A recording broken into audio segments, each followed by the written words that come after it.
हरे कृष्णा कृष्णा कृष्णा हरे हरे, हरे राम राम राम हरे हरे।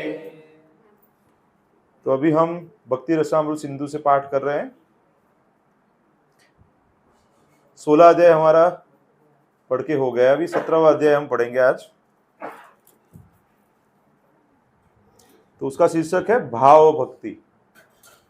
अभी उसके पहले का जो चैप्टर था वो था रागानुग भक्ति, उसका कंटिन्यूएशन में हमने पढ़ा था। अभी हम पढ़ रहे हैं भाव भक्ति। तो भक्ति बेसिकली कोई बताएंगे भक्ति की व्याख्या क्या है? शुद्ध भक्ति की व्याख्या क्या है, कोई बता सकते हैं?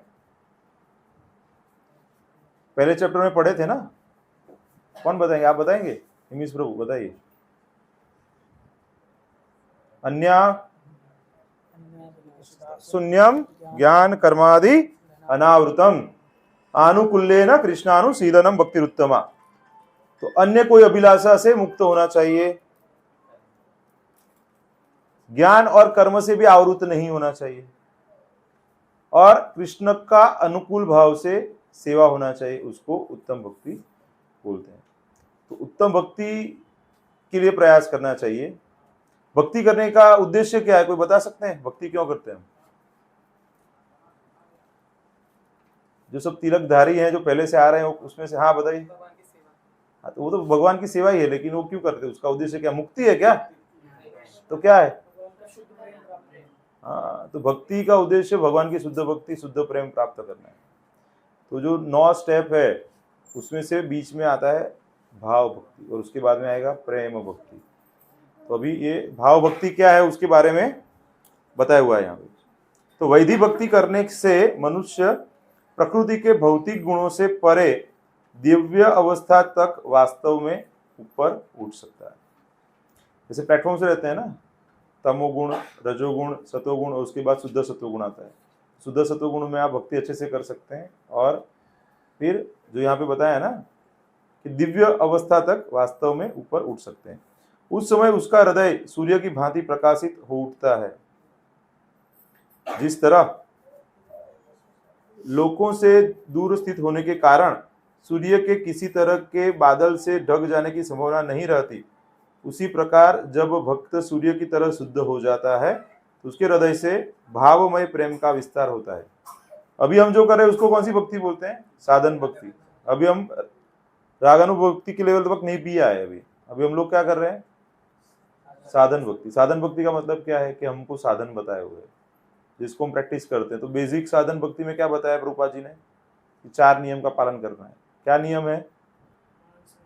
मांसाहार नहीं करना है, व्यभिचार नहीं करना है, नशा नहीं करना है, और जुआ नहीं खेलना है। ग्रॉसली ये 4 चीजें तो अवॉइड करना ही है। उसके अंदर और डिटेल्स बताए हैं, वो बाद में देख सकते हैं, लेकिन ये 4 चीजें तो बताई है। और हरे कृष्ण महामंत्र का 16 माला का जप करना है, और बाकी और काफी चीजें हैं, लेकिन ये तो बहुत मिनिमम है। मतलब ये तो करना ही है आपको। ऐसे प्रभुपाद जी हमसे एक्सपेक्ट कर रहे हैं कि हमको सुबह में 4.5 घंटा भगवान की भक्ति में लगाना चाहिए। 4:30 से लेकर 9 बजे तक का समय। मंदिर में देखते हैं ना, सुबह में 4:30 बजे से लेकर 9 बजे तक प्रोग्राम फुल रहता है, और फिर इवनिंग प्रोग्राम भी रहता है। तो मतलब वो दोनों प्रोग्राम, और उसके बीच के अंदर आपका जो बाकी का व्यवहार है वो करना है। तो ऐसे बताया जाता है कि कृष्ण की जो भक्ति है उसको मुख्य प्रायोरिटी रख के बाकी सब चीजों को उसके आसपास में अरेंज करना है। लेकिन हमारा उल्टा रहता है, सब कुछ अरेंज कर लेते हैं और थोड़ा बहुत समय बच गया तो उसमें भक्ति कर लेते हैं। Once a week, twice a week, पूरा हफ्ता तो हम ऐसे ही बाकी कार्य में बिजी रहते हैं। तो यहाँ पे ये जो स्तर बताया है वो स्तर में क्या हो जाता है कि भक्त सूर्य की तरह शुद्ध हो जाता है, तो उसका हृदय से भाव में प्रेम का विस्तार होता है, एक्सपांसन होता है, जो सूर्य प्रकाश की अपेक्षा अधिक तेजोमय होता है। तो भक्ति जिसके अंदर प्रकाशित है वो सूर्य से भी ज्यादा तेजस्वी है, ऐसा यहाँ पे बताया हुआ। तभी कृष्ण के प्रति आसक्ति पूर्ण होती है और भक्त तुरंत अपने भाव में प्रेम में भगवान की सेवा करने के लिए उत्सुक हो उठता है। हमें क्या ज्यादातर करना पड़ता है? हमें बताना पड़ता है कि प्रभु जी ये करो, माता जी ये करो, आप सत्संग में आओ, सेवा करो, आप पढ़ाई करो, पुस्तक वितरण के लिए जाओ। लेकिन यहाँ पे क्या बताया कि ये अवस्था में जो पहुंच जाता है वो भगवान की सेवा करने के लिए उत्सुक, ईगर टू सर्व लॉर्ड, वो लेवल पे आ जाता है। इस अवस्था में भक्त उत्तम अधिकारी पद को अर्थात पूर्ण भक्ति को प्राप्त होता है। तो भक्ति की 3 अवस्थाएं बताई थी। कौन सी 3 अवस्थाएं हैं? कनिष्ठ अधिकारी, मध्यम अधिकारी और उत्तम अधिकारी। तो अभी हम कनिष्ठ अधिकारी हैं, अभी हम इवन मध्यम पे भी नहीं पहुंचे हैं। हमें प्रयास करना चाहिए कि हम एटलीस्ट मध्यम अधिकारी तक पहुंच जाएं, और जो उत्तम अधिकारी हैं उनकी सेवा करनी चाहिए। उत्तम अधिकारी कौन है? जो गुरु हैं, प्रभुपाद जी हैं और अन्य संत हैं, वो सब उत्तम अधिकारी हैं, क्योंकि उनको फुल टाइम अपना जीवन दिया हुआ है उन्होंने। उनको पता चल गया है कि जीवन में मुख्य उद्देश्य क्या है, और हमारा क्या है? पार्ट टाइम है ना, तो पार्ट टाइम से धीरे धीरे बढ़ाना है हमें। तो उससे क्या होगा? एटलीस्ट मध्यम अधिकारी तक पहुंच जाएंगे। मध्यम अधिकारी क्या है? प्रचार कार्य अच्छे से कर सकते हैं। अगर आप देखते हैं कहीं पे कोई प्रचार कर रहा है और मतलब काफी लोग जुड़ रहे हैं, जैसे प्रभुपाद जी ने किया और प्रभुपाद जी के शिष्य, वरिष्ठ शिष्य सब कर रहे हैं, काफी लोग, हजारों लोग जुड़ रहे हैं उनकी वजह से, तो वो सब उत्तम या मध्यम अधिकारी के स्तर पे हैं। और बहुत बड़े आचार्य हैं, उसके बावजूद भी वो प्रचार के हेतु वो मध्यम अधिकारी का स्थान लेते हैं कई बार, लेकिन वो उत्तम अधिकारी ही रहते हैं। मतलब हमें जज नहीं करना चाहिए, लेकिन वो हमसे तो उन्नत है। कोई भी है जो प्रचार कार्य कर रहा है, भगवान की सेवा में लगा हुआ है, तो वो हमसे तो आगे ही है, ऐसे हमें समझना चाहिए। भक्त के अंदर कोई दोष नहीं दर्शन करना चाहिए। अगर ये गलती आपने कर लिया तो आप भक्ति से विमुख हो जाएंगे। इसलिए भक्त कैसा भी हो, उसमें कितना भी दुर्गुण दिखे आपको भारी रूप से, लेकिन अगर वो भगवान का नाम ले रहा है, भगवान की कुछ ना कुछ सेवा कर रहा है, तो over a period of time वो क्लीन हो जाएगा। जैसे बाथरूम में जाते हैं तो भी जो जिसने इच्छा व्यक्त की है स्नान करना है, या जो स्नान करने गया है और जो बाहर आ गया, ज्यादा फर्क नहीं है, क्योंकि in the due course of time वो क्लीनिंग हो जाएगा उनका। तो वैसे ही जो भक्त भक्ति में अभी 4 माला भी कर रहा है लेकिन लगा हुआ है, सिंसियर है, वो धीरे धीरे बढ़ के वो 16 माला दीक्षा, इट्स मैटर ऑफ टाइम। अभी हम देखते हैं ना काफी भक्त कि जो 5 साल पहले ही जुड़े हैं और अभी काफी उन्नत अवस्था में पहुंच गए, और काफी 20 साल से हैं तो भी अभी धीरे धीरे प्रोग्रेस कर रहे हैं, लेकिन अंततोगत्वा उनका कल्याण नहीं। भगवान की दृष्टि जिसके ऊपर लग गई है ना, उसका कल्याण होना है, चिंता मत कीजिए। और आप लोग तो सभी महात्मा है, सब रथ यात्रा में भगवान का रथ खींच के आए, तो अभी आपका दूरी तो भगवान ने पकड़ लिया है। अभी अभी विमान आने वाला है, कितने लोग रेडी है ऊपर जाने के लिए? अभी कुछ लोग हाथ ऊपर करने से सोच रहे, तो ये 100% ऐसा हो जाए कि अभी कभी भी भगवान बुला ले तो फुल टाइम सेवा में जाने के लिए तैयार है, तो भगवान ले लेंगे हमें। मतलब ऐसा नहीं है कि अभी जाना है, लेकिन वो प्रिपरेशन ऐसा करना है हमें। परीक्षित महाराज जैसे पता चलेगा 7 दिन है, ऐसा किसी को पता है क्या? है कोई ऐसे महात्मा कि 7 दिन है, पता है? नहीं है ना। तो उत्तम अधिकारी पद को अर्थात पूर्ण भक्ति को प्राप्त होता है। ऐसा भक्त भौतिक आसक्ति के कारण तनिक भी विचलित नहीं होता, और वह राधा कृष्ण की सेवा में ही रुचि दिखाता है। इसके स्पष्टीकरण के लिए पिछले अध्यायों में भक्ति के लक्षणों के साथ ही कतिपय निर्देश भी बताए गए हैं कि हम अपनी वर्तमान इंद्रियों से किस तरह भक्ति कर सकते हैं। अभी हमारे पास हमारी इंद्रियां हैं, तो उसका सदुपयोग करके उसको भक्ति में लगाना चाहिए। और रागानुग प्रेम में भाव के स्तर तक धीरे धीरे किस तरह उठ सकते हैं। इस तरह वैधि भक्ति तथा रागानुगा भक्ति, भक्ति के इन दोनों प्रकारों की व्याख्या की गई है। वैधि भक्ति भी 2 विभाग होते हैं, जैसे प्रभावात्मक सिद्धि अंश तथा कार्यकारी यानी कि साधन अंश। प्रभावात्मक सिद्धि अंश भाव कहलाता है। इस संबंध में तंत्रों में एक कथन आता है कि भगवान के शुद्ध प्रेम की पहली अवस्था भाव है। इस अवस्था में मनुष्य कभी कभी आंसू बहाते या कांपते देखा जाता है। भक्ति में देखते हैं ना कई लोग एकदम भावुक हो जाते हैं। यद्यपि ये लक्षण सदैव प्रकट नहीं होते, किंतु यदा कदा प्रकट होते हैं। जब दुर्वासा ने राजा अम्बरीश को संकट में डाला, स्टोरी पता है ना सबको, दुर्वासा मुनि उनको वेट करवाते हैं, उस समय की बात है, और एकादशी का व्रत था तो द्वादशी का समय आ गया, तो वो संकट में डाल दिया था। तो वे भगवान के चरण कमलों का चिंतन करने लगे इस तरह उनके शरीर में कुछ परिवर्तन विकसित हुए और उनके नेत्रों से अश्रु झरने लगे। भगवान के बहुत बड़े भक्त थे। ये लक्षण भाव के कार्य हैं। ये शरीर के कंपन एवं अश्रुपात के रूप में देखे जाते हैं। ये भाव लक्षण बाह्यतः प्रकट हो जाने के बाद मन में बने रहते हैं और भाव की यह सातत्य समाधि कहलाती है। तो कांस्टेंट वही भाव रहेगा, उसको समाधि बोलते हैं। आस्वाद की यह अवस्था कृष्ण के साथ प्रेम व्यापार के भावी आदान प्रदान का कारण बनती है। मतलब अभी भौतिक जगत में है तो अभी हम वो चेतना तक पहुंचे हैं, तो जब भगवत धाम जाएंगे तो यही जो अवस्था है वो भगवान के साथ प्रेम का आदान प्रदान का कारण बनता है। भाव की इस अवस्था तक ऊपर उठना दो प्रकार से संभव हो सकता है। अभी बहुत ध्यान से सुनिए आप। पहला, शुद्ध भक्तों के निरंतर सानिध्य से, और दूसरा कृष्ण की या कृष्ण के शुद्ध भक्त की विशेष कृपा से।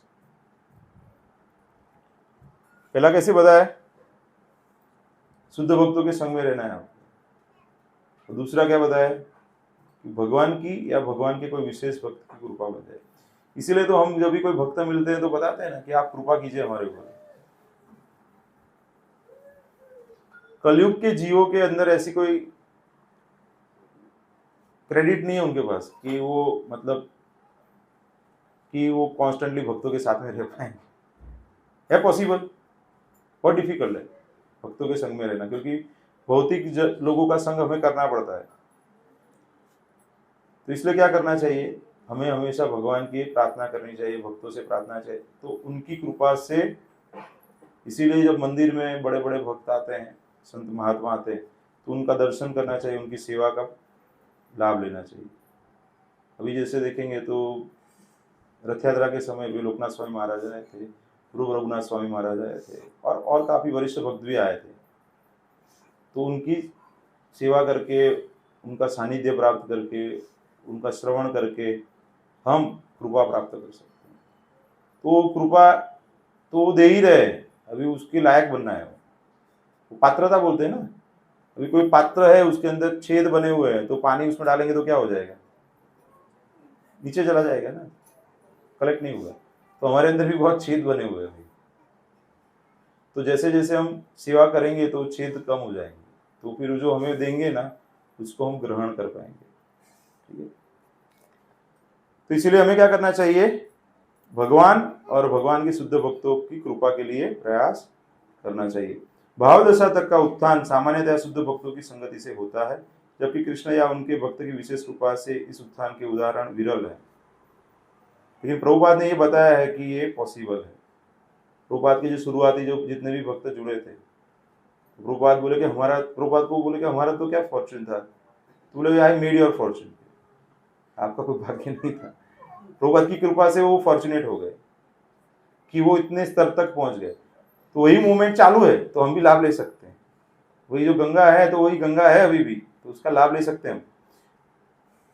तात्पर्य यह है कि मनुष्य को भक्तों की संगति में दृढ़ता पूर्वक भक्ति करनी चाहिए, जिससे भाव दशा तक पहुंचना निश्चित हो सके। निसंदेह विशेष परिस्थितियों में कृष्ण की विशेष कृपा होती है, और यद्यपि हम उसकी आशा भी कर सकते हैं, किंतु कृष्ण की विशेष कृपा के लिए हमें हाथ पर हाथ रखकर बैठना नहीं चाहिए। नियमित कार्य तो करने ही चाहिए। मतलब भक्तों का संग तो करना ही है, सेवा भी करनी है, और तब जाके हम भक्तों की कृपा का मतलब कैसा है कि अगर कोई बहुत अच्छी सेवा कर रहा है, अभी कोई महाराज हैं या कोई और बहुत बड़े भक्त आए हुए हैं, तो उनके बारे में बताएंगे ना कि ये बहुत अच्छी सेवा करते हैं, तो उनकी कृपा मिल सकती है। जैसे अभी रूप रघुनाथ गोस्वामी महाराज आए थे, तो अभी वो सबको प्रवचन दिया, आशीर्वचन दिया, फिर बोले कि अभी इतने भक्त आ रहे, जगह छोड़ा हो रहा है, बड़ा जगह का प्रयास करना है, तो उनका शुभेच्छा हमारे साथ है, उनके आशीर्वाद हमारे साथ है। तो वैसे ही वो हमें किसी को वो कुछ बता दिया कि आप ऐसे करो, तो क्लिक हो जाता है। अभी मेरे एक मित्र हैं, उद्धव प्रिय प्रभु करके हैं, हिज होलीनेस गोपाल कृष्ण गोस्वामी महाराज के शिष्य हैं, अहमदाबाद में साइंटिस्ट हैं, और उनका थोड़ा मैं बताऊंगा। तो अभी वो जब मैं MBBS करके मैं एंट्रेंस के लिए तैयारी कर रहा था, तो लाइब्रेरी में पढ़ने जाता था। तो आई थिंक वो he was studying in school ऐसा कुछ था उनका, 11-12 स्टैंडर्ड में पढ़ते थे, तो ऐसे हमारे संपर्क में आए, तो वो देखते थे कि मैं पढ़ता था ऐसे, तो उनको अच्छा लगता था ये सिंसियरली पढ़ते हैं ऐसे करके, तो वो ऐसे इंप्रेस हो गए। बाद में उनको पता चला कि भाई ये इसलिए सिंसियर है क्योंकि इस्कॉन से जुड़े हुए हैं। बाकी के लोग विचलित होते हैं ना, तो फिर वो निर्मा कॉलेज में फिर वो इंजीनियरिंग में लग गए, उनका एडमिशन 1 साल में। तो वहाँ पे मंदिर आता है, तो एक बार मंदिर चले गए वो इस्कॉन टेम्पल। इस्कॉन टेम्पल गए तो वहाँ पे कोई तो फॉरेन के सीनियर डिवोटी आए थे, तो उनका लेक्चर अटेंड करने बैठ गए और उनको कोई प्रश्न हुआ तो उन्होंने प्रश्न पूछा, तो वो उन्होंने बहुत प्रसन्न हो गए उनसे, क्योंकि प्रश्न बहुत कम लोग पूछते हैं ना, और उनको माला दे दिया, उनको मर्सी दे दिया। तो फिर वैसे वो जुड़ गए, और फिर मैं अहमदाबाद था, तो उसके बाद उनके घर पे हमने सत्संग प्रोग्राम चालू किया। मैंने 1-2 क्लास ही लिए रहेंगे, 2007 की बात कर रहा हूँ मैं, 2007, ऑलमोस्ट समझिए 14-15 ईयर्स, 16 ईयर्स की पहले की बात है। अभी भी उनके घर पे मतलब प्रोग्राम होता है, मतलब उनके मामा के घर पे, बाजू में ही है, उनके मामा के घर पे प्रोग्राम होता है। और ये उद्धव प्रिय प्रभु की दीक्षा मेरी दीक्षा से पहले हो गई।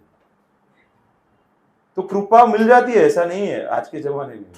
अभी ये संडे उनके घर पे गौर निताई के विग्रह विराजमान होने वाले हैं, तो फंक्शन है, तो हम लोग उनके घर पे विजिट कर रहे हैं ये सैटरडे संडे। तो आप समझिए कि कृपा कहीं से भी मिल जाती, आपको थोड़ा सा श्रद्धा होना चाहिए और आपको लगे रहना चाहिए। अभी मैं यहाँ पे बैठा हूँ तो आप सब भक्तों की कृपा से बैठा हुआ हूँ, तो मेरे अंदर कोई ऐसी कोई योग्यता नहीं है कि मैं यहाँ पे बैठ पाऊँ, लेकिन ऐसे अनेक भक्त हैं जिनके आशीर्वाद से, कृपा से। अभी आज मुझे मैसेज आया, जिनके घर पे मैं प्रोग्राम में जाता था, जहाँ पे पूना में ब्रह्मचारी लेक्चर्स लेने आते थे उनके घर पे, वो गृहस्थ थे, श्यामरस प्रभु करके हैं और माता जी हैं, दोनों सॉफ्टवेयर इंजीनियर, IBM कंपनी में दोनों मैनेजर थे। अभी वो चौपाटी टेम्पल में राधानाथ महाराज के सेवा में डायरेक्ट लगे हुए हैं, मतलब वहाँ के टेम्पल की सेवा है और वो सब कर रहे हैं। तो अभी वो जगन्नाथपुरी में है अभी तो उनका मैसेज आया कि we are in Gundicha temple and we are praying for you. तो अभी मैं मतलब वो मैसेज पढ़ता हूँ तो आपको समझ में आएगा कि ये कितना ऐसे हमको लगता है, लेकिन ये वास्तविक है। उनका सुबह में प्रभु जी का मैसेज आया, Hare Krishna Dhanvats, praying for you and your family in Jagannathpuri in front of Gundicha temple, your servant Shyam Ras. अभी आप समझिए कि अभी वो क्या बंधन है भक्तों का। तो कितने साल हो गए, हम लोग पूना से 2012 में बड़ौदा आ गए, उसके पहले 2010-11 में तो वो बॉम्बे चले गए थे, मतलब 12 साल हो गए। हार्डली एक आध बार हम मिले रहेंगे, लेकिन जो भक्तों का भाव है, जो प्रेम है, वही आपको भक्ति में अग्रसर करता है। तो ये स्तर तक हमको जाना है कि भक्त आपके लिए प्रे करे। आपको भक्त के हृदय में ऐसा स्थान बनाना है कि भक्त हमेशा आपको याद करे, और जब भक्त याद करेगा तो भगवान का ऑप्शन नहीं है। समझ रहे हैं आप? जब भक्त आपको याद कर रहे हैं उसका मतलब है कि भगवान को पता चल गया कि भाई this is a important person, reference है। आपको कहीं पे जॉब चाहिए तो क्या करना पड़ता है, रेफरेंस चाहिए कि नहीं? इवन पहले के जमाने में तो बैंक अकाउंट खोलना है तो भी रेफरेंस चाहिए था, आज से 20-30 साल पहले था कि नहीं? ऐसे बैंक में अकाउंट नहीं मिलता था, आजकल मिल जाता है। तो अगर आपको भगवान के नजदीक जाना है तो भगवान के जो ऐसे सिंसियर भक्त हैं, उनकी कृपा से, उनकी प्रार्थना से ही हम अभी हम लोग जाएंगे तो हम किसको याद करेंगे? जो ज्यादातर हमारे अभी संपर्क में, उनको याद करेंगे ना। जो 10 साल पहले हमारे सत्संग में, उसको हम कई बार भूल जाते हैं ना। तो वो उनका महत्व है। और उस समय पे कोमल ने बहुत सेवा की थी, मतलब कोमल यहाँ पे नहीं आती है, लेकिन वो माता जी के साथ उसका इतना घनिष्ठ संबंध था कि मतलब वो 3 घंटा पहले चली जाती, 2 घंटा पहले, और प्रसाद में पूरा जो बनाना है ना, जैसे अभी माता जी लोग करते हैं ना, तो शी यूज्ड टू कुक ऐसे। तो वो कुछ सेवा उस समय पे उसने की थी ना, तो अभी वो सत्संग में इतना रेगुलर नहीं आ पाती है ना, लेकिन उसकी भक्ति बनी हुई है। अभी वो 13 राउंड्स कर रही है। तो ये आपको ऐसा लगेगा ये क्यों है, लेकिन ये भक्तों की कृपा से ही हो पाता है। लेकिन भक्ति से बाहर निकलना बहुत ईजी है। मतलब आप भक्ति में हो, उसका मतलब है कि someone is praying for you, कि आप बने रहो। और आपको भी क्या करना चाहिए, और भक्तों के लिए प्रार्थना करनी चाहिए। अभी मुझे बताते हुए आनंद हो रहा है कि मेरे ऋषिकेश प्रिय प्रभु जो यहाँ अपने गृहस्थ भक्त हैं, जिनके घर में हम प्रोग्राम में बैठे हैं, उनकी बच्ची की तबीयत अच्छी है, उनको 2 वीक्स तक तो वो आईसीयू में रखा था निगरानी में, अभी 2 दिन पहले छुट्टी दिया है और रिकवर हो रहे हैं। अच्छी खबर है। और प्रभु जी बोले कि सब बेहतर चल रहा है, धीरे धीरे बच्चे का वेट गेन भी हो रहा है, सब अच्छे से हो रहा है। और वो हमेशा ऐसे बोलते हैं कि सब भक्तों की कृपा से हो रहा है, मतलब that is the perspective. If you have that perspective in your life, तो आपके जीवन में कुछ भी होगा ना तो कुछ प्रॉब्लम नहीं आएगा। तो पर्सपेक्टिव आपके हाथ में क्लियर होना चाहिए कि भक्त हैं तो आप हैं, और भक्त नहीं है तो आप कुछ भी नहीं है। तो यहां पे बताते हैं कि तात्पर्य यह है कि मनुष्य को भक्तों की संगति में दृढ़ता पूर्वक भक्ति करनी चाहिए, जिससे भाव दशा तक पहुंचना निश्चित हो सके। निसंदेह विशेष परिस्थितियों में कृष्ण की कृपा विशेष प्रकार से मिल सकती है, यद्यपि हम उनकी आशा भी कर सकते हैं, किंतु कृष्ण की विशेष कृपा के लिए हमें हाथ पर हाथ रखकर बैठना नहीं चाहिए, नियमित कार्य तो करना ही चाहिए। यह उसी तरह है जैसे कभी किसी स्कूल या कॉलेज का मुंह भी न देखने वाला व्यक्ति बड़ा विद्वान बन जाए, या बड़े बड़े विश्वविद्यालय उसे मानद पदवियां प्रदान करे। जैसे हमारे गुरु महाराज हैं, परम पूज्य भक्ति विकास स्वामी महाराज हैं, तो वो कॉलेज नहीं गए हैं, मतलब बेसिक पढ़ाई क्या है, स्कूलिंग किया है, उसके बाद नहीं, लेकिन ही इज विद्वान है वो, मतलब उनको सब पता है क्योंकि वो प्रभुपाद के पुस्तक पढ़े हुए हैं। तो वो कृष्ण की कृपा है, भक्तों की कृपा है उनके ऊपर। और उन्होंने क्या किया है, पूरा प्रभुपाद जी के जो गुरु महाराज है भक्ति सिद्धांत सरस्वती महाराज, उनका पूरा जीवनी उन्होंने डॉक्यूमेंट किया, 10 साल मेहनत किया है उसके ऊपर उन्होंने। तो यह उसी तरह जैसे कभी स्कूल या कॉलेज का मुंह भी ना देखने वाला व्यक्ति बड़ा विद्वान बन जाए, या बड़े बड़े विश्वविद्यालय उसे मानद पदवियां प्रदान करे, किंतु इसका अर्थ यह नहीं है कि मनुष्य स्कूल जाने से भी चुराए और यह आशा करे कि कोई विश्वविद्यालय उससे स्वतः मानद उपाधि, मतलब आपको प्रयास करना जरूरी है, यहाँ पे बताने का मतलब ये है। इसी प्रकार मनुष्य को चाहिए कि निष्ठापूर्वक भक्ति के विधि विधानों को संपन्न करे और साथ ही कृष्ण या उसके भक्त की कृपा की आशा रखे। तो दोनों करना है आपको। आप भक्त की कृपा की आशा रखेंगे, उसका मतलब क्या है कि आप नम्र बनेंगे। समझिए, आप बहुत सटल पॉइंट है। तो जब आप देखेंगे कि मैं खुद पहुंच जाऊंगा, तो उसका मतलब क्या, आपके अंदर एक सटल ईगो है कि आप खुद कर सकते हैं। समझ रहे हैं?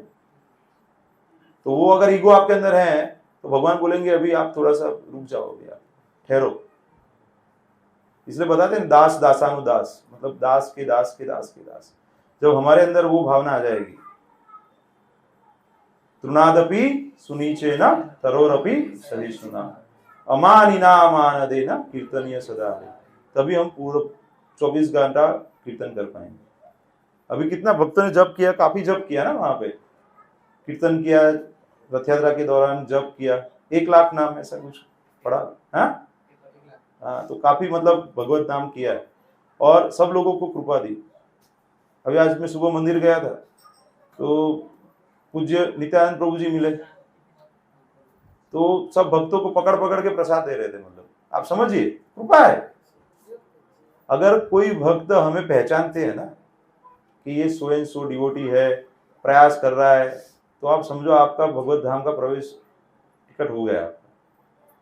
मतलब आपको भक्तों के ध्यान में रहना चाहिए, मतलब इसलिए मंदिर में जाना चाहिए, रेगुलर सेवा में लगना चाहिए। कहने का मतलब यह इनडायरेक्टली कि मतलब, और आप वहां पे रहेंगे तो बचे रहेंगे ना।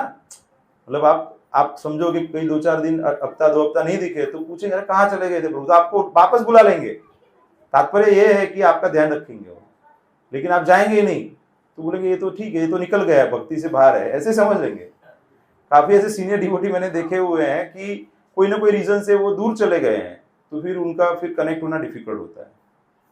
इसीलिए बेहतर यही है कि आप सेवा में लगे रहे। कुछ भक्त हैं यहाँ पे जो रेगुलर मंदिर में आके भी रुकते हैं रात को, यंग बच्चे हैं, वहां पे सुबह में 1-1, 2-2 घंटा सब सेवा करते हैं, माला करते हैं। भक्ति के विधि विधानों को संपन्न करते हुए भाव प्रेम की अवस्था तक उठने का उदाहरण हमें नारद जी की जीवन कथा में मिलता है, जिसे उन्होंने स्वयं श्रीमद् भागवतम में व्यासदेव से कह सुनाया था। नारद उन्हें अपने पूर्व जीवन का वृतांत बताते हैं कि किस तरह वे भाव प्रेम की दशा को प्राप्त हुए। वे महान भक्तों की सेवा में लगे थे।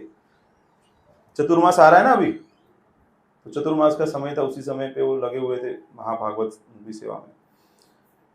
क्योंकि शुद्ध भक्तों के मुखों से उन्हें कृष्ण की लीलाओं एवं गीतों को श्रवण करने का अवसर मिलता था, अतः वे मन ही मन उनके प्रति अत्यधिक आकृष्ट हो गए। तो मैं बताता हूँ, मैं अभी हमारे एक पेशेंट है, 82 इयर्स के पेशेंट है, जिनको कोई ऑपरेशन बड़ा किया हुआ है, लंबा ऑपरेशन हुआ है और दाखिल है। तो अभी वो इतना भगवान में नहीं मानते, उनके वाइफ है वो बहुत भगवान में मानते हैं, लेकिन वो ब्रह्मवादी है। लेकिन फिर मैं थोड़े दिनों से उनसे बातचीत करता हूँ, ऐसे जाता हूँ, तो उनको अच्छा लगता है, प्रसन्नता फील होती है। तो मुझे बोले, वो सीनियर सिटीजन्स का कम्युनिटी है उनका, डिग्निटी करके है, एवरेज डिग्निटी करके है, सीनियर सिटीजन्स ही रहते हैं सब पूरा, उसके हिसाब से बनाया गया कम्युनिटी है। जैसे भक्तों का कम्युनिटी रहता है ना, वैसे सीनियर सिटीजन, क्योंकि जिनके बच्चे यहाँ पे नहीं है, एब्रोड हैं या अकेले हैं, तो उनके लिए वही अच्छा उपयुक्त रहता है। तो मुझे बोल रहे थे कि आप गीता के बारे में अच्छा बताते हैं, आप हमारे कम्युनिटी में आके बताइए। मैं आएंगे कभी। सो कहने का मतलब क्या है कि जो ब्रह्मवादी है या जो नास्तिक है ना, वो भी जब कृष्ण के बारे में या भक्ति के बारे में सुनते हैं तो उनको आनंद मिलता है, क्योंकि वो पूरा अदरवाइज तो नीरस जीवन जीते हैं ना। वो लोग भी ये पढ़ते हैं, विष्णु सहस्त्र नाम और ये सब पढ़ते हैं, लेकिन उनका मुख्य उद्देश्य क्या होता है? मुक्ति प्राप्त करना होता है। समझ रहे हैं आप?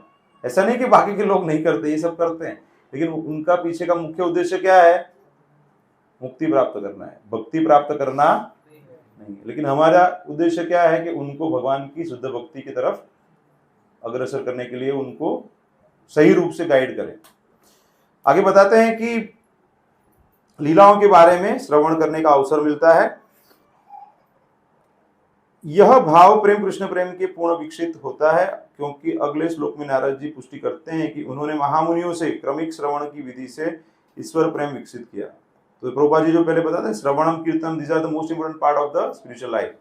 श्रवण करना चाहिए, मतलब सुनना चाहिए, और कीर्तन करना चाहिए। तो जब हम जप करते हैं तब बोलते हैं ना, हरे कृष्णा कृष्णा कृष्णा हरे हरे, हरे राम राम राम हरे हरे। तो हम बोलते भी हैं और सुनते भी हैं, तो कीर्तन भी होता है और श्रवण भी होता है। भागवतम में पहले स्कंद के 5वें अध्याय के 28वें श्लोक में नारद जी कहते हैं कि पहले मैंने महामुनियों की संगति से चातुर्मास बिताया। प्रतिदिन प्रातः तथा सायं जब वे हरे कृष्ण मंत्र का गायन तथा कीर्तन करते तो मैं उन्हें सुनता, और इस तरह धीरे धीरे मेरा हृदय शुद्ध होता रहा। तो दो चीजें किया उन्होंने, एक तो सेवा तो की, लेकिन साथ साथ में श्रवण कीर्तन किया उन्होंने, संग प्राप्त हुआ उनको, तो उनका क्या, हृदय शुद्ध हो गया, चेतना उनकी शुद्ध हो गई। जब मैंने अत्यंत ध्यान पूर्वक उनका श्रवण किया तो रजो तथा तमो गुणों का प्रभाव लुप्त हो गया और मैं भगवान की भक्ति में दृढ़ हो गया। निष्ठा बोलते हैं ना, स्टेज जो भक्ति में, अभी क्या हम थोड़ा सा आगे पीछे हिलते डुलते रहते हैं, लेकिन निष्ठा का स्तर आ गया तो फिर वो बंदा क्या है कि वो फिक्स रहेगा।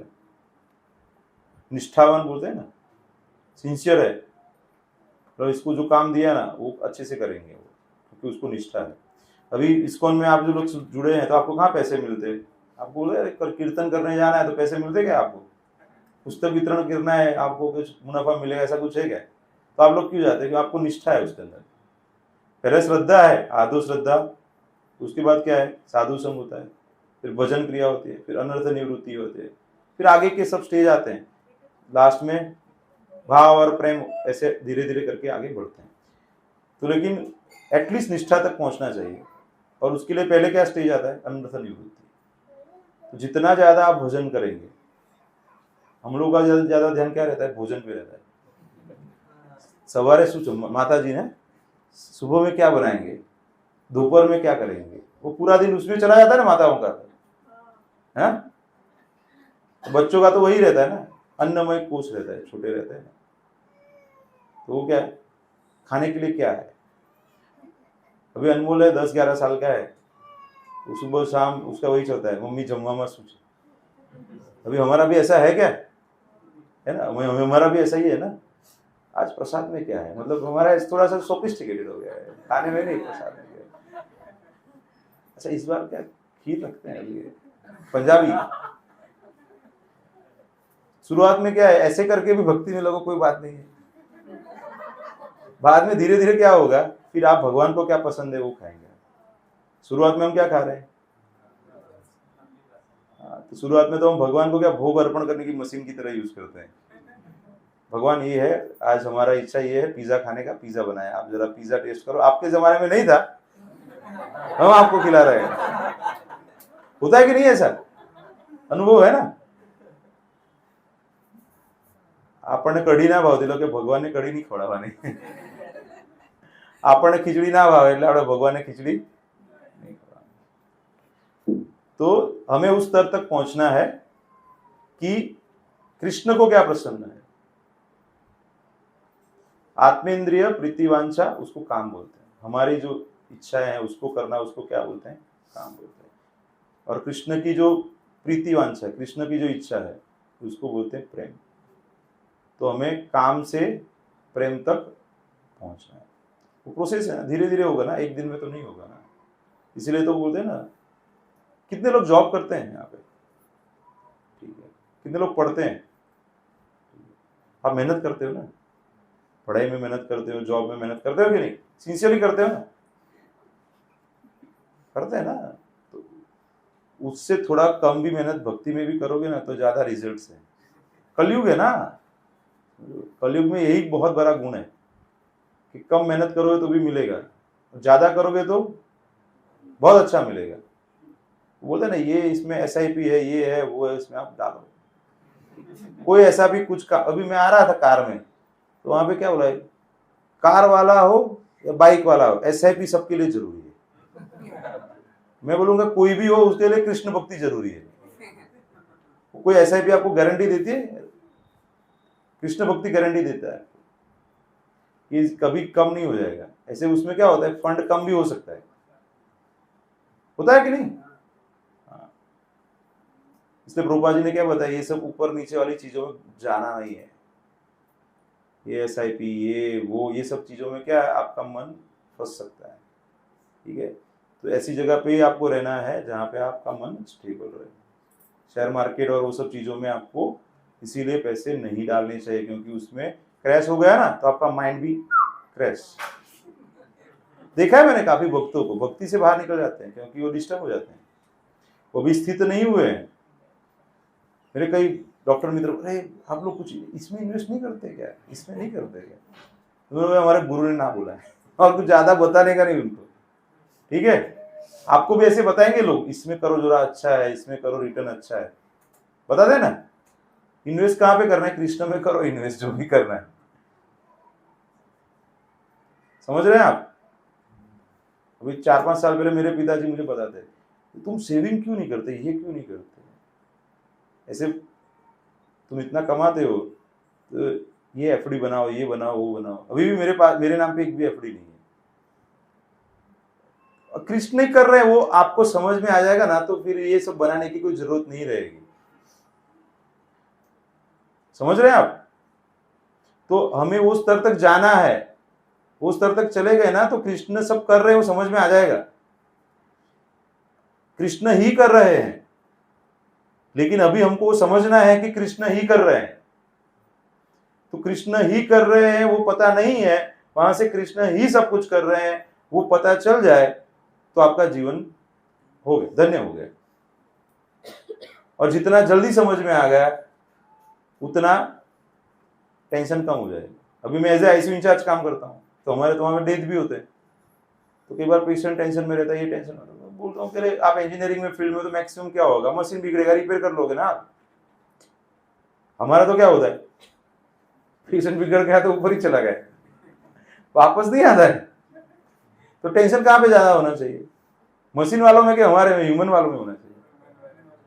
मशीन में कोई केस कर देता है, बहुत तो रिप्लेसमेंट देना पड़ेगा ना, यहाँ पे तो केस हो जाएगा आपके ऊपर अगर कुछ गलत हो गया। लेकिन मेरा अनुभव है 15-16 सालों का कि कृष्ण पर विश्वास रख के काम करते हैं तो कृष्ण सब ठीक कर देते हैं। लेकिन हम अपनी बुद्धि से करने का प्रयास करते हैं तो कुछ ठीक नहीं होता है। ठीक है, कभी प्रॉब्लम नहीं आया। और आप बोल सकते हैं कि पेशेंट अच्छा नहीं होने वाला है, और अगर कोई ना बोल रहे और अच्छा हो सकता है तो कृष्ण ही बुलवाते हैं कि ये अच्छा होगा, आप मेहनत करो। समझ रहे हैं आप? तो जब कृष्ण के ऊपर भरोसा रखोगे तो क्या आपका घर नहीं चलाएंगे क्या? हाँ, अभी भी चल ही रहा है ना, समझो आप यहाँ पे बैठे हो, बाहर मजदूरी नहीं कर रहे हो ना आप यहाँ पे बैठे हो, उसका मतलब क्या है? उतना तो भगवान ने दिया है आपको कि आप समय निकाल के यहाँ पे आके बैठ सकते हो, खा पी के आराम से कीर्तन कर सकते हो। तो यही चाहिए, और क्या चाहिए आपको? और कुछ चाहिए? और इससे ज्यादा आ गया तो प्रॉब्लम है, फिर क्लब कल्चर, पार्टी कल्चर, ये सब आ जाएगा। जो भगवान को हमेशा प्रार्थना करना चाहिए कि उतना ही दो कि भक्ति से बाहर ना निकल जाओ। आप देखते हैं ना, जो हाई प्रोफाइल लोग जो रहते हैं ना, जिसके पास ज्यादा पैसे हैं, वो मंदिर में आते हैं। जैसे बड़े बड़े सांसद आए थे, बड़े बड़े लोग, तो वो क्या आगे बैठना ऐसे करने के लिए आते हैं? समझ रहे हैं आप? आते हैं हर रोज मंदिर में, हर रोज सत्संग में आते हैं। ये सब विघ्न है भक्ति में, इसको आपको पहचानना चाहिए। ज्यादा पैसा आ गया, प्रसिद्धि आ गया, ये सब चीजें आपको भक्ति से बाहर निकाल सकता है। इसलिए क्या प्रयास करना चाहिए आपको? जो मिले उसमें संतुष्ट रहना। ज्यादा मिला तो भगवान की सेवा में ज्यादा लगाओ। ऐसा नहीं है कि कमाना नहीं है, कमाना तो है, आपको घर चलाना है, लेकिन उसकी चिंता नहीं करनी है। भगवान व्यवस्था करेंगे, भगवान बुद्धि देंगे कि कैसे कहाँ पे होना है। अभी जो 10,000 कमा रहा है उसका भी घर चल रहा है कि नहीं? जो लाख कमा रहा है उसका भी चल रहा है, जो 10 लाख कमा रहा है उसका भी चल रहा है। लेकिन जो 10,000 और लाख कमा रहा है ना, उसको प्रॉब्लम कम है। जो 10 कमा रहा है उसको बाकी के 9 लाख डालना कहाँ पे, उसका प्रॉब्लम है। सही है कि नहीं? मेरे अनुभव से मैं बताता हूं, मेरे पास एक फ्लैट था और एक बंगलो था, तो फ्लैट बिक नहीं रहा था, तो प्रॉब्लम था। समझ रहे? लोगों को फ्लैट नहीं है उसका प्रॉब्लम रहता है, और मुझे वो प्रॉब्लम था कि वो बिक नहीं रहा। समझ रही है आप? सो लाइफ में ज्यादा इकट्ठा करके कोई फायदा, क्योंकि वो बाद में छोड़ के जाना है। बाद में कोई है, किसी को ऐसा प्रमाण है ऊपर लेके जा सकते हैं सर, तो मैं भी वो योजना में लग जाता हूं कि वहां पे भी ये बंगलो चला जाएगा अपना, नहीं है ना। आगे बताते हैं कि ये व्यावहारिक दृष्टांत है कि मनुष्य किस तरह शुद्ध भक्तों की संगति मात्र से भाव प्रेम की अवस्था तक उठ सकता है। अतएव यह परमावश्यक है कि मनुष्य उन शुद्ध भक्तों की संगति करे जो प्रातः सायं हरे कृष्ण मंत्र के कीर्तन में लगे रहते हैं। इस तरह उसे अपने हृदय को शुद्ध करने तथा कृष्ण के प्रति यह भाव में शुद्ध प्रेम विकसित करने का अवसर मिल सकेगा। इस कथन की पुष्टि श्रीमद् भागवतम में हुई है, जहां भगवान कपिल कहते हैं, उनकी माता जी को बताते हैं, हे माता, जब मनुष्य सचमुच शुद्ध भक्तों की संगति में रहता है तभी मेरी भक्ति की परम शक्ति का अनुभव हो सकता है। दूसरे शब्दों में, जब शुद्ध भक्त बोलता है तो उसके शब्दों का प्रभाव श्रोताओं के हृदयों पर पड़ता है। तो श्रवण तथा कीर्तन का रहस्य क्या है? पेशेवर वक्ता, जैसे पैसा लेके बताते हैं ना, कथावाचक, 5 लाख 10 लाख, बड़े बड़े नाम है, लोग उनको बहुत प्रणाम करते हैं। तो पेशेवर वक्ता श्रोताओं के हृदयों में दिव्य भाव, वहां पे बहुत लोग आते हैं लेकिन कोई परिवर्तन नहीं होता है। और आप देखेंगे इस्कॉन में, आप देखेंगे जो संत महात्मा आते हैं वो पैसे नहीं लेते, लेकिन उनके जो संपर्क में आते हैं तो उनका भक्ति में प्रगति होता है। व्यक्ति बोलता है तो वह श्रोताओं के भीतर आध्यात्मिक जीवन का संचार कर सकते हैं। जो आत्मज्ञानी व्यक्ति है वो बोलता है तो परिवर्तन होता है। अतएव मनुष्य को चाहिए कि वह ऐसे शुद्ध अनन्य भक्तों की संगति खोजे। ऐसी संगति तथा सेवा से नवदीक्षित भक्त निश्चित रूप से भगवान के प्रति आसक्ति और प्रेम एवं भक्ति विकसित कर सकेगा। पद्म पुराण में एक नवदीक्षित भक्तिन की कथा आती है, जो अपने ऊपर भगवान के अनुग्रह का आह्वान करने के लिए तथा भावपद पर उठने के लिए रात भर नाचा करती थी। मतलब उतना दिव्य प्रेम था उनका कि वो भगवान के लिए नृत्य करते थे। किंतु कभी कभी देखा जाता है कि किसी प्रकार की भक्ति किए बिना ही सहसा कृष्ण के प्रति भक्ति विकसित हो जाती है। बाहरी रूप से हमको लगे उसने कुछ प्रयास नहीं किया है, लेकिन एकदम से भक्त बन गया वो। मनुष्य में भक्ति भाव की सहसा उत्पत्ति को कृष्ण या उनके भक्त की विशेष कृपा समझना चाहिए। जैसे मैंने बताया ना उद्धव प्रिय प्रभु का, वो मंदिर चले गए ऐसे ही उत्सुकतावश, प्रवचन में बैठ गए, महाराज की कृपा को उनको मिल गई, वरिष्ठ भक्त की, तो दीक्षा भी हो गया उनका। और अभी वो बहुत अच्छे यूथ प्रीचर हैं, उनके अंडर में जैसे यहाँ पे काफी बच्चे हैं ना, वो काफी सेवा में लगे हुए हैं। और आप सोचिए कि मतलब वो लेवल तक पहुंच गए। अभी कितने आपकी उम्र के रहेंगे, मतलब ऑलमोस्ट 88, आपका कौन सा 88 89 में एज है, मतलब तो अच्छे से मतलब भक्ति में लगे हुए हैं। उनके दीक्षा को भी 10 एक साल हो गए रहेंगे। मतलब तो भगवान की कृपा भक्तों की कृपा ऐसी रहती है, वो देखते हैं ना कोई, अरे ये बहुत सिंसियर है, ये अच्छा प्रश्न पूछ रहा है, तो ऐसे नहीं कि मैं उसको कृपा दूं, कृपा मिल जाती है उसको, ऐसे ऐसे वो भाव आ जाता है, जो वक्ता है उसको लगता है कि या इसको भगवान कृपा, इनको कृपा दीजिए आप, तो वो उसको कृपा मिल जाती है। अभी आते हैं बड़ौदा, बीच बीच में आते हैं, तो मिलते हैं, हमारे घर पे रुकते हैं, तो मतलब वो आप भाव समझ सकते हैं उनका कि भक्ति भक्तों से ही प्राप्त होती है, और वो उसके लिए हमें हमेशा आपको लालायित रहना चाहिए। तो ऐसे जो हैं कि जो मनुष्य में भक्ति भाव की इस सहसा उत्पत्ति को कृष्ण या उनके भक्त की विशेष कृपा समझना चाहिए। कृष्ण की अहेतु की कृपा के माध्यम से भावों की इस सहसा उत्पत्ति को 3 समूहों में बांटा जा सकता है। केवल बोलने से मतलब वाचिका, केवल कृपा दृष्टि फेरने से मतलब आलोक दान, तथा शुभ कामनाओं से मतलब हार। यहाँ पे बताते हैं कि नारदीय पुराण में केवल बोलने से यानी कि वाचिका भाव प्रेम के विकसित होने का वर्णन मिलता है। भगवान कृष्ण ने नारद से कहा, हे ब्राह्मण श्रेष्ठ, मैं चाहता हूं कि तुम्हें मेरी दिव्य आनंददायक तथा मंगलमय अनन्य भक्ति प्राप्त हो। तो भगवान ने वाचा के द्वारा उनको कृपा प्राप्त की। स्कंद पुराण में चितवन मात्र से मतलब आलोकदान देखने से भगवान कृष्ण के प्रति भाव प्रेम विकसित होने का वर्णन मिलता है। जब जंगल प्रदेश के लोगों ने भगवान कृष्ण को देखा तो इतने भाव विभोर हो गए कि उन पर से उनकी दृष्टि हटा नहीं पाए। जहां तक हार्दिक शुभकामनाओं मतलब हार्द की बात है, उसको संहिता में नारद श्री व्यासदेव से कहते हैं कि तुम्हारा पुत्र भगवान का परम भक्त है, और मैं देख रहा हूं कि वह वैदिक भक्ति का पालन किए बिना ही, सुखदेव गोस्वामी की बात चल रही है यहाँ पे, बहुत से लक्षणों पहले से ही समन्वित है जो जन्म जन्मांतर की भक्ति करने के बाद प्राप्त होते हैं। तो वो क्या है?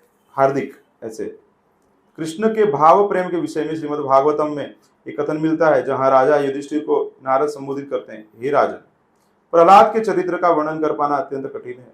उनमें कृष्ण के लिए सहज आकर्षण विकसित हो चुका है, और मैं उनके चरित्र के विषय में जो कुछ भी कहूंगा वह शब्द जाल मात्र होगा। मतलब आई कैनॉट एक्सप्लेन, ऐसे बता रहे हैं, वो उससे ऊपर है उनका लेवल।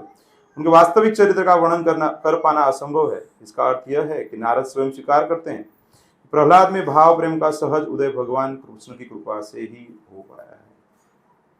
इसलिए तो हम बोलते हैं ना, प्रहलाद महाराज की जय। ऐसे सब जय थोड़ी करते हैं, अलग स्तर है उनका, भगवान की कृपा से ही ये हुआ है। प्रहलाद में कृष्ण के प्रति यह सहज आकर्षण एकमात्र नारद की कृपा से विकसित हुआ था। तो ये यहाँ पे नारद मुनि बताते हैं कि मैं नहीं कर सकता, लेकिन उनकी कृपा से ही उनको भक्ति प्राप्त हुई थी, समझिए आप। लेकिन फिर भी नारद मुनि इतने हम्बल है कि उनको आगे बताते हैं। जब प्रहलाद महाराज अपनी माता के गर्भ में थे तो नारद उनकी माता को भक्ति योग के विषय में दयावश उपदेश देते थे, और साथ ही वे यह चाहते थे कि गर्भस्थ शिशु भी उनके उपदेशों से लाभान्वित हो। क्योंकि भगवान के प्रामाणिक भक्त एवं महान पार्षद नारद प्रहलाद महाराज की मंगल कामना चाहते थे, अतः उन्हें महाभागवत के सारे गुण विकसित हो गए। यही सहज आकर्षण है। यह भगवान की विशेष कृपा से या नारद जैसे महाभागवत की विशेष कृपा से ही संभव है। स्कंद पुराण में पर्वत मुनि नारद से कहते हैं, हे नारद, तुम समस्त संतों में इतने महान एवं यशस्वी हो कि तुम्हारी शुभकामनाओं से ही अधम जाति में विकसित व्याघ्र भी इतना महान कृष्ण भक्त। भृगारी की जो बात कर रहे हैं, तो भृगारी बहुत बड़े भक्त बन जाते हैं। कृष्ण के भाव प्रेम के 5 विभाग किए जा सकते हैं, जिनका वर्णन श्रील रूप गोस्वामी आगे करेंगे। तो हम 18वें अध्याय में आगे देखेंगे। ये अध्याय में किसी को कोई प्रश्न है, कुछ पूछना है तो पूछ सकते हैं। हरे कृष्णा, कुछ किसी को प्रश्न है? 5 मिनट है अपने पास, नहीं तो मैं पूछूंगा फिर। आप स्थान ग्रहण कर सकते हैं।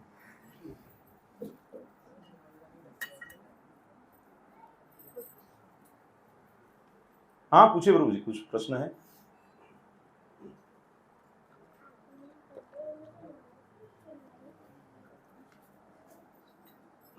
तो आज क्या सीखे हम? क्रक्स कोई बता सकते हैं? मेन पॉइंट जो आप आज सीखे, टेक होम पॉइंट्स बोलते हैं ना, स्कूल में कॉलेज में पढ़ते हैं तो बोलते हैं ना, आज ये मुख्य मुद्दा सीखे हम। आप क्या सीखे प्रभु आज?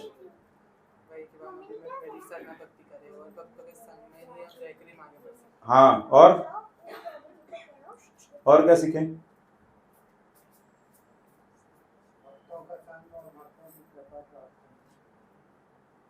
तो आपको विधि तो करना ही है, लेकिन अगर कुछ अच्छे से सेवा कर रहे हैं तो कृपा भगवान की या भक्तों की कृपा आपको प्राप्त हो सकती है। और ऐसे काफी उदाहरण इस्कॉन में हमने देखे हुए। भक्ति विकास स्वामी महाराज को कोई पूछ रहा है कि अभी पुस्तक वितरण के बारे में आप बता रहे हो, लेकिन अभी लोग इतना थोड़ी पढ़ते हैं। तो बोले कि मैं किसी के घर पे गया था और वहां की कोई पुस्तक था, वो किसी ने वितरण किया था, तभी उनके घर पे पहुंचा था। उन्होंने नहीं पढ़ा था, मैंने पढ़ा और मैं जुड़ गया। तो ऐसा जरूरी नहीं है कि आप पुस्तक देंगे वही पढ़ेंगे। कितने लोगों के घर में भागवतम नहीं है, तो आपको भागवतम प्राप्त करना चाहिए। आपके घर में भागवतम रहेगा तो कोई तो पढ़ेगा। मेरे घर में मैंने भागवतम प्राप्त किया तो मेरे पढ़ने से पहले मेरे पिताजी ने पढ़ा, मेरे बड़े चाचा ने पढ़ा, मेरे फूफा जी ने पढ़ा, मेरे सासू माँ ने पढ़ा। मतलब आपको ऐसा लगेगा कि कौन पढ़ेगा, हमारे पास समय नहीं है। अरे हम 5-7 हजार 10 हजार तो खर्चा इधर उधर कर ही लेते हैं कि नहीं। तो इसीलिए और कीमतें और बढ़ जाए उसके पहले प्राप्त कर लो आप। सही है कि नहीं? भाई बढ़ रही है ना, कीमतें और बढ़ेगी, मतलब इसलिए। और किसी को कोई प्रश्न नहीं है? सबको प्रसाद का वो ध्यान है अभी कि प्रसाद कब प्राप्त होगा। हरे कृष्णा। अनाउंसमेंट, राध्या का बर्थडे आज।